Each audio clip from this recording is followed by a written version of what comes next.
안녕하세요. 오늘은 닭이 꽃대에 대한 이야기를 해볼까 합니다. 하우스 온도가 문을 열어놓지 않으니까 포근하니 봄 같은 느낌이 드는데요. 그러다 보니까 꽃대가 조금씩 올라오기 시작하고 있습니다. 가장 먼저 꽃대가 발생한 거는 지금 영상에 보이는 라울이고요. 그 다음에 브레비폴리아. 종종 이 국민닭이 같은 경우는 보통 3월 중순부터 꽃대가 올라오는데, 좀 성격이 급한 그런 국민이 같은 경우는 꽃대가 벌써 올라오기 시작하고 있습니다. 이 자라고사 같은 경우도 꽃대가 이렇게 많이 올라오고 있고요. 그 다음에 이런 미인들 같은 경우도 꽃대가 올라오고 있습니다. 이 매창 같은 경우는 꽃대가 3월부터 올라오는데, 이 프랭크 뭉크 같은 경우는 벌써 꽃대가 이렇게 올라오고 있습니다. 이 꽃대가 올라온다는 거는 이제 뿌리가 서서히 움직이기 시작하고 있고, 번식을 위해서 얘네들도 준비를 하고 있는 과정이라고 볼 수 있는데요. 닭이 꽃대 같은 경우는 생각보다 그렇게 화려하고 예쁘지는만은 않습니다. 지금 발라비스 같은 경우도 그렇고요. 저 뒤에 있는 이 두들레 같은 경우도 꽃대가 올라오기 시작하고 있습니다. 꽃대가 올라오면 이 가장 골칫거리가 뭐냐면, 이 꽃대 주변으로 진액이 발생을 하는데, 이 진액 부분이 깍지벌레의 먹이가 된다는 건데요. 이 깍지벌레가 발생하면 깍지벌레를 한 번에 박멸하기가 쉽지 않기 때문에 꽃대에서 꽃이 피기까지 기다리기보다는 중간에 잘라주는 게 좋은데, 이 꽃대를 너무 빨리 잘라주게 되면 매해 느끼는 거지만 더 많은 꽃대가 나옵니다. 얘네들도 번식을 하기 위한 그런 자연스러운 부분이기 때문에 그걸 인위적으로 조절을 할 수는 없습니다. 그러나 꽃대가 많이 나오지 않게 만들어지게 하는 환경 변화는 줄 수 있다라는 것은 확실합니다. 특히 꽃대가 길게 올라오는 품종이 있는 반면에, 이렇게 라울처럼 꽃대가 길게 나오지 않고 참 잘라주기 애매한 길이에서 멈춰버리는 경우도 있고요. 이 라울처럼 꽃대가 이렇게 서로 붙어 있는 경우에는 깍지벌레가 생길 확률이 아주 높습니다. 그렇기 때문에 이런 라울 같은 경우는 꽃대를 빠르게 제거를 해서 깍지벌레가 발생하지 않게 환경을 만들어주는 게 중요하다라고 할 수 있습니다. 꽃대는 그러면 어느 시점에서 잘라줘야 될까요? 꽃대 같은 경우는 보통 한 5cm에서 8cm 사이 정도에서 잘라주는 게 꽃대가 덜 나오게 만드는 팁이기도 합니다. 지금 이 친구 같은 경우는 꽃대를 잘라주기가 가장 좋은 그런 사이즈라고 할 수 있습니다. 대략 한 10cm 내외라고 생각을 하시면 되고요. 벌써 꽃이 피려고 준비 중에 있는 그런 모습을 볼 수 있습니다. 지금 꽃대의 길이는 이 정도에서 그냥 톡 잘라주기만 하면 되고요. 너무 오랫동안 꽃대를 놔두게 되면 이 꽃대가 목질화가 되어서 결국은 잘라주기가 쉽지 않습니다. 그리고 생장점 주변으로 꽃대가 너무 많아 버리면 이 생장점 부분이 문제가 생기는 경우가 많고요. 이 홍매화나 아니면 캔디철화처럼 이 줄기가 길게 올라오는 꽃대들이 있습니다. 이게 꽃대거든요. 이런 닭들 같은 경우는 꽃대 번식이 가능합니다. 지난 12월에 잘라서 이 꽃대 번식을 하기 위해서 놔뒀는데 뿌리가 하나도 없죠. 근데 자구가 나오는 것을 확인할 수 있죠.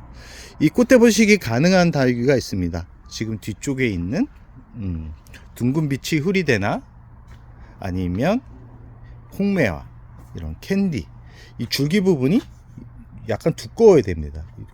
이 홍매화 같은 경우는 여기서 잘라준 거였는데 이렇게 자구가 나오는 걸 확인할 수 있죠.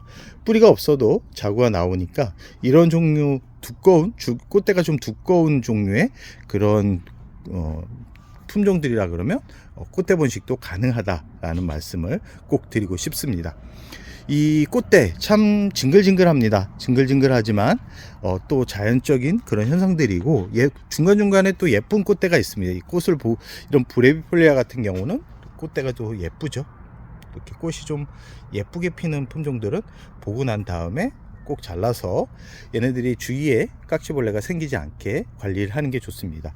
이 라울 같은 경우도 보시면 꽃대가 생각외로 길게 나왔습니다. 그러나 이 친구 같은 경우도 꽃대 번식이 가능한 그런 품종이기 때문에 너무 바짝 자르기보다는 중간 정도, 수영을 봤을 때 중간 정도 잘라가지고 새로운 자구가 나오게 만들어주는 게 좋습니다.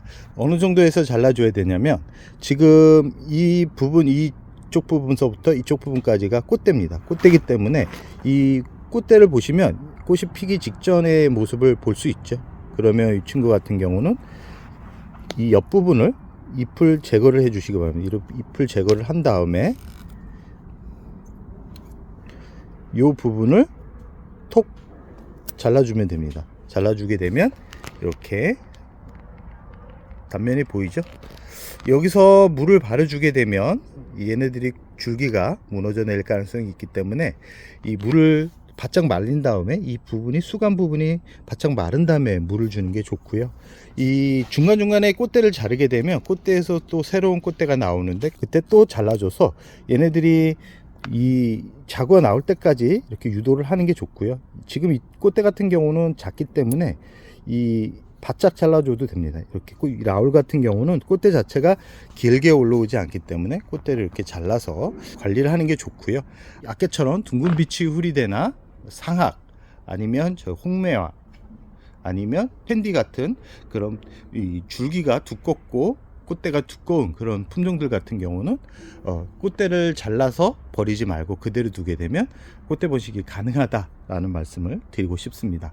기운이 높아지면서 꽃대가 나오기 시작하고 있습니다. 꽃대를 너무 빠르게 잘라주면 꽃대가 더 많이 올라오기 때문에 이 일명 고사리라 그러죠. 고사리처럼 이 고개를 약간 숙였을 때 꽃대를 잘라주는 게 꽃대가 많이 나오는 것을 예방할 수 있으면서 깍지벌레가 생기지 않게 환경을 만들어주는 일부분이지 싶습니다. 꽃대가 나오고 있습니다. 꽃대가 나쁜 것만은 아니지만 경험적으로 봤을 때 꽃대가 발생했을 때 깍지벌레가 찾아올 확률이 높기 때문에 미리미리 준비를 하거나 꽃을 보고 싶다 그러는 분들 같은 경우는 꽃대 주변으로 하얀색 솜털 같은 게 있는지 검은색 이물질이 있는지를 잘 살피셔가지고 중간중간에 있다 그러면 바로바로 물티슈로 닦아주거나 아니면 예방적으로 살충제를 한 번씩 쳐주는 것도 닭위를 겨울에 예쁘게 관리할 수 있는 방법 중에 하나라는 말씀을 드리고 싶습니다. 이 깍지벌레가 생기기 전에 예방하는 게 좋습니다. 이 손깍지벌레가 생기면 한 번에 박멸하기 쉽지 않기 때문에 혹시 생겼다 그러면 3일 간격으로 약을 쳐줘야 되는데 이 겨울 같은 경우는 과습으로 인해서 뿌리가 더 나빠지는 경우가 발생할 수 있기 때문에 일주일에 한 번 정도 잎에 듬뿍 약을 쳐가지고 박멸을 하거나 아니면 봄까지 기다렸다가 해결을 하는 것을 추천드립니다. 저 같은 경우는 봄에 해결하는 것을 추천드리는데요. 물로 깨끗하게 씻어가지고 새벽에 자리 잡아주면 이 깍지벌레를 100% 박멸할 수 있는 더 빠른 길이기 때문에 이 약을 집에서 쳐주기보다는 물티슈로 닦아주거나 흐르는 물에 씻어서 관리하는 것을 더 추천드린다는 말씀을 드리면서 오늘의 영상을 여기서 마무리할까 합니다.